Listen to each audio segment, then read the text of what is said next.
Hey guys, and welcome back to my channel. Finally, after so many attempts of trying to film this video, I'm finally bringing it to you guys. I had asked you guys about 3 weeks ago to ask me questions. In case you're wondering, yes, I got a new tattoo.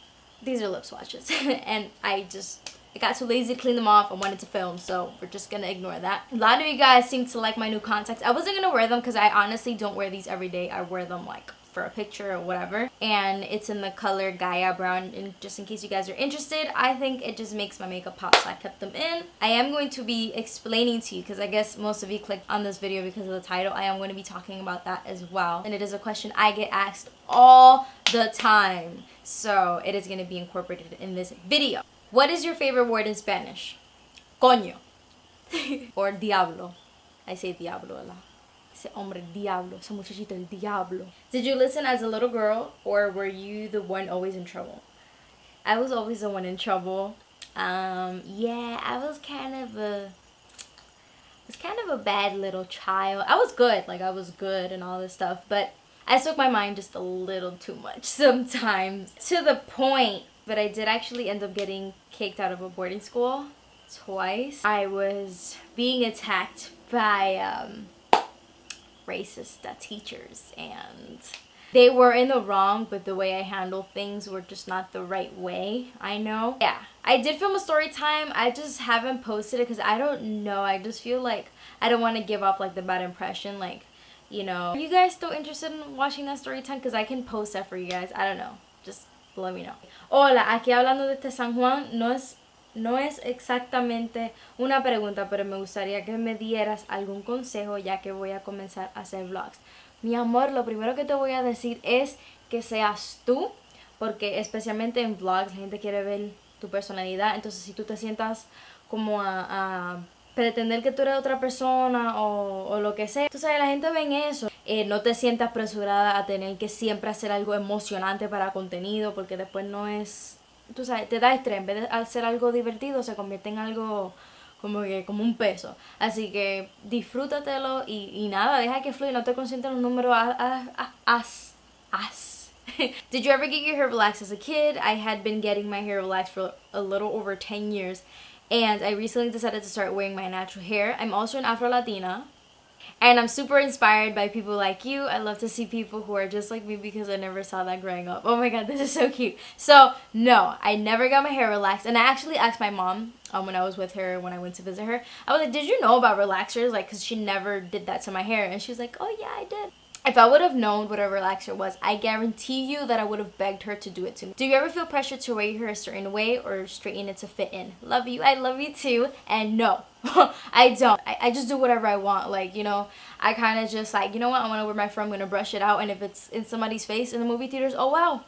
Move around. Me having my hair whatever way is not affecting you from paying your bills, you know? So, do you consider yourself to be more influenced by American, Puerto Rican, or Dominican culture? Just like my accent, it's a mixture of three. I really don't lean towards anything. When was the first time you actually used fake hair weave? When I was a child, I was in a wedding. And, you know, like those fake ponytails they used to put on you as a child? Yeah, that was it. What's one thing you dreamed of doing once you graduated high school but haven't been able to do? Travel. Definitely travel. What is one area in which you're personally trying to grow yourself? I'm still learning to be more confident and be more body confident because I'm so little and so petite that I low-key sometimes hate on myself. I'm still like, I'm good, but I have my moments, you know. That's why I tell you guys all these pieces of advice, because it's things that I know well because they're happening to me. What's one celebrity that passed away that you would like to meet? Aaliyah. Favorite makeup line is the NYX Cosmetics. Not sponsored. I just love their stuff. If you notice, a lot of my makeup tutorials consist of NYX products. I like them because they are affordable and they are very good products, like pigmentation wise. Favorite sound and smell. My favorite sound is the sound of shoes clicking. Fun fact, one of my favorite scenes from Titanic is where she's like running down the hallway. She's like, Jack, Jack, and the shoes are like, I just love that sound. And smell, my favorite smell. You know when you walk into AutoZone or like Home Depot? Yeah. What's your pet peeve? When people tap me on my head or they just like poke you like this, that is so annoying. What's your favorite film? I love superhero movies. I love DC. I love Marvel. Whatever. My favorite movie, the movie that made me fall in love with film and everything, was Titanic. Hi, Marilee. My question is, what do you most regret doing to your hair? Also, I love your YouTube videos, and don't stop doing what makes you happy. Lastly, please come to London. Oh my god, I would love to come to London. So if I'm ever there, I'll make sure to make a post about that.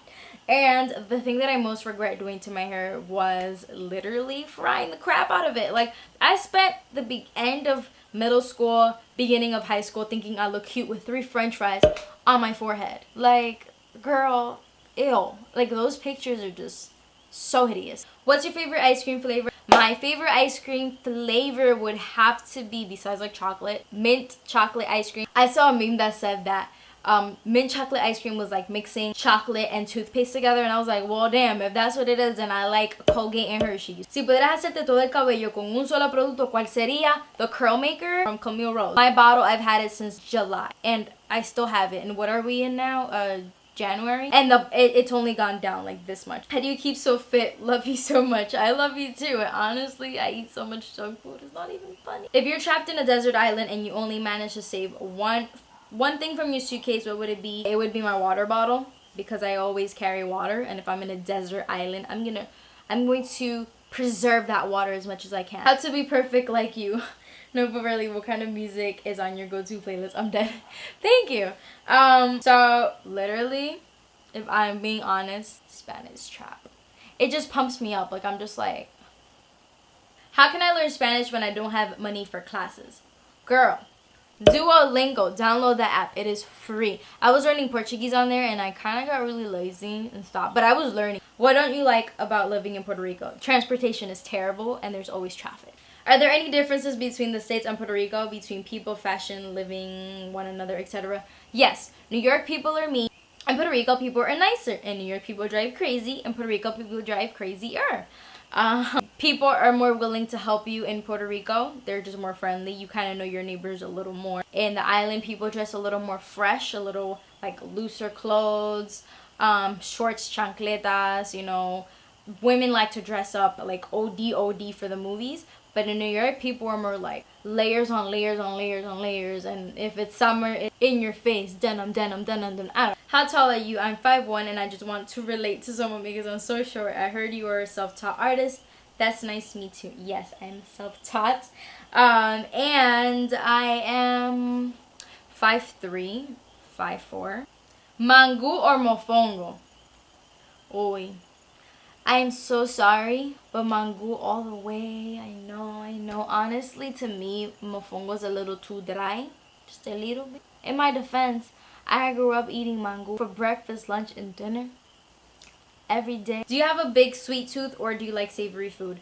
I'm more of a savory food type of person, more like salt. Like, I literally, as a snack, eat olives, or I will grab a tomato, cut it up into pieces, grab a salt, sprinkle it on top, and eat it. Like, I just love salty things. How long have you been living in Puerto Rico? 4 years. What's one way you deal with stress? I like to go out for walks. One of the places that inspires me the most is El Viejo San Juan. Every time I walk there, I just feel more free. I feel happy. I feel refreshed, and I feel inspired. In the road between Humacao and Aguabo, literally next to the road right there is the beach. Like, all of the beach. And that goes around, and it's just such a beautiful sight. Like, you can see one of the small islands. It's just so beautiful, and every time I'll just sit there, look at the water crash. I literally feel like I want to do something with my life when I sit there. And this is the big question. How did you start modeling, being a freelance model? How brands got to know you? Okay, I'm going to tell you guys the way that my face ended up in all the malls in Puerto Rico. I'm going to tell you guys how I worked with Urban Outfitters. I'm going to tell you guys how I worked with all these companies, okay? How you can do it too. Piece of advice can go for anything. Anything you guys want to do. I didn't particularly, and I believe I still don't fit that standard and that category that they place on you, you know? So when I would go to castings, for example, even for acting, because you guys know that I did the whole Disney Channel thing. Even for acting, even agencies, sometimes they have a specific, they put you in a category, they put you in a box, and if you don't fit that category, or if you don't fit that box, they don't want you, and you never really get to show your potential or what you're made of. So what I did, I wasn't gonna, you know, keep sitting around waiting and waiting and waiting for someone to be like, yes, we want you now, you know, wasting my time. I decided that I was going to start myself. I'm going to show you why you want me and what I can do very cheaply. I'm gonna show you guys some examples. What I decided to do was, you know what, I'm gonna start modeling myself. Well, the pictures that I want to see, things that I want to see, I'm gonna do it myself. So what did I do? I set up my own shoots with an iPhone. It wasn't even a camera, it was with my iPhone 5. I would scout locations in my area, like in Humacao, in San Juan, whatever. I would scout locations. I would do my makeup and bring clothes that I thought would look cute or just look nice in this specific spot. And so I would just go around shooting, like having my boyfriend like take pictures of me here, take pictures of me there. I honestly never did it with the intention for companies to notice me. I kind of just like, you know how you just like take pictures and just post it for the gram? Like that's just what I was doing, you know, using the right tags, and I was just, you know, having fun with it. It was something different. On the weekends, I would go out and just take a bunch of pictures or have my boyfriend take a bunch of pictures, shooting enough content so that in the week when I worked, I had enough content to post. As that happened, my Instagram started to grow and grow and grow. Companies will start noticing you. One thing that really helped me, and I think this is the one thing that like boosts me up, once you have a little bit of like numbers on you, what I did was that I reached out to a photographer. I reached out to someone who I really admired their work, which a lot of you guys might know as Afros in San Juan. I just reached out to her and I was like, hey, I would love to collaborate with you. Like, I would love to take pictures. We just like shot. And she was like, you know what? Like, these are gonna go for Milk Media. I was like, what? Cool. Great. So when we shot these pictures, they were sent off to Milk Media. From there, those pictures appeared on the Huffington Post. My name was on there. From there, Teen Vogue chose my picture. Like, it was just something that kept snowballing and snowballing and snowballing. From there, my following just kept growing, and next thing you know, I was being reached out by companies and modeling agencies and, you know, all these things. That's just basically how I did it.